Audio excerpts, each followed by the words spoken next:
The Antichrist sees with one eye, his left eye.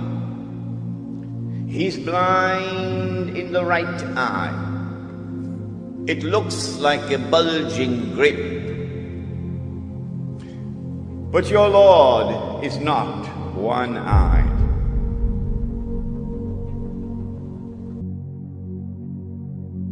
Prophet Muhammad, Allah's blessings be upon him, then informed that Allah had created a being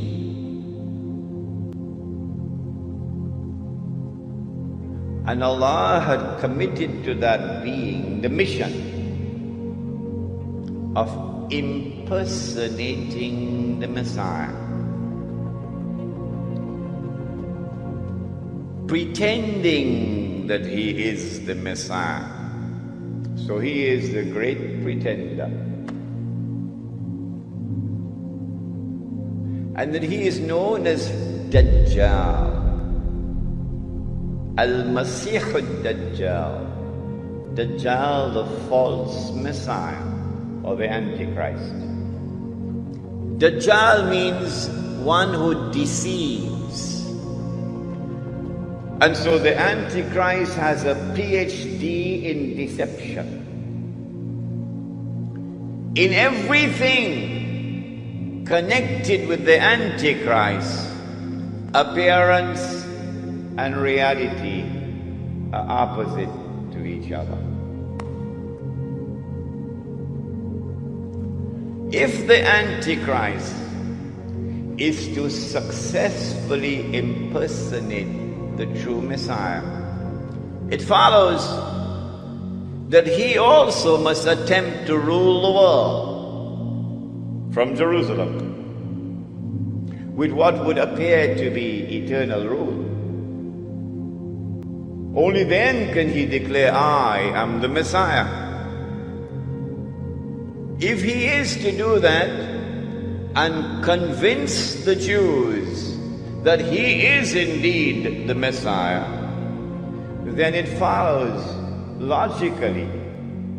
Number one, he would have to liberate the Holy Land for the Jews. Number two, he would have to bring them back to the Holy Land to reclaim it as their own. Number three, he would have to restore a state of Israel in the Holy Land and get them to believe that this is the holy Israel of David and of Solomon, alayhi salam. Of course it would not be. It would be an impostor. Then they would be convinced. And finally, he would have to cause that state of Israel to become the ruling state in the world. Only then would he be able to rule the world from Jerusalem. Then he can get up and say, I am the Messiah. And they would believe that he is indeed the Messiah. And then he could rub his hands and he can say, mission accomplished. The blessed Prophet sallallahu ta'ala alayhi wasallam declared, every prophet warned his people about the Antichrist, about Dajjal, the false Messiah. And the prophet Noah warned his people. But I say to you something that none have said before me. The Antichrist sees with one eye, his left eye. He's blind in the right eye. It looks like a bulging grape. But your Lord is not one-eyed.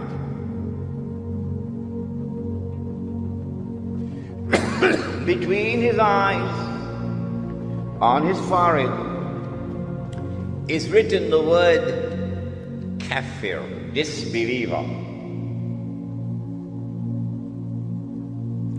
And every mu'min will be able to read it. A mu'min is the one who has accepted the religion, the true religion, but has not only accepted it with the lips, but the truth has entered into the heart. The one who has faith is a mu'min. And so every mu'min will be able to read and recognize disbeliever. Whether that mu'min is literate or illiterate.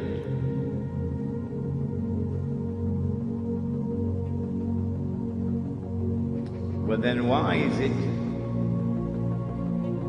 that the one who is a disbeliever cannot read? How come? The one who has faith can read. The one who has no faith cannot read. So maybe we should send him to the eye specialist to have his eyes examined. Why can't you read? But the report comes back from the eye specialist, perfect vision, no glaucoma, no cataract. His eyes are perfect. Well, then why can't he read? Even though his eyes are perfect. And why is it that the one who has faith can read and recognize kafir, disbeliever? Maybe that the one who has faith is not reading with these eyes. Do we have any other eyes beside these eyes? Do we have any other ears beside these ears? Do we have any other means of acquiring knowledge other than through sense perception and rationality, through observation? The modern godless world says no. The Quran says yes. The Quran says that the heart can see. The Quran says that the heart can hear. When faith enters into the heart, then Allah puts nur in the heart, light. And with that light, the heart can see what these eyes cannot see. This kafir on the forehead, as any artist, and we've got so many of them here tonight, as any artist would know, is symbolic. It represents the capacity of the mu'min to look at that which Dajjal creates.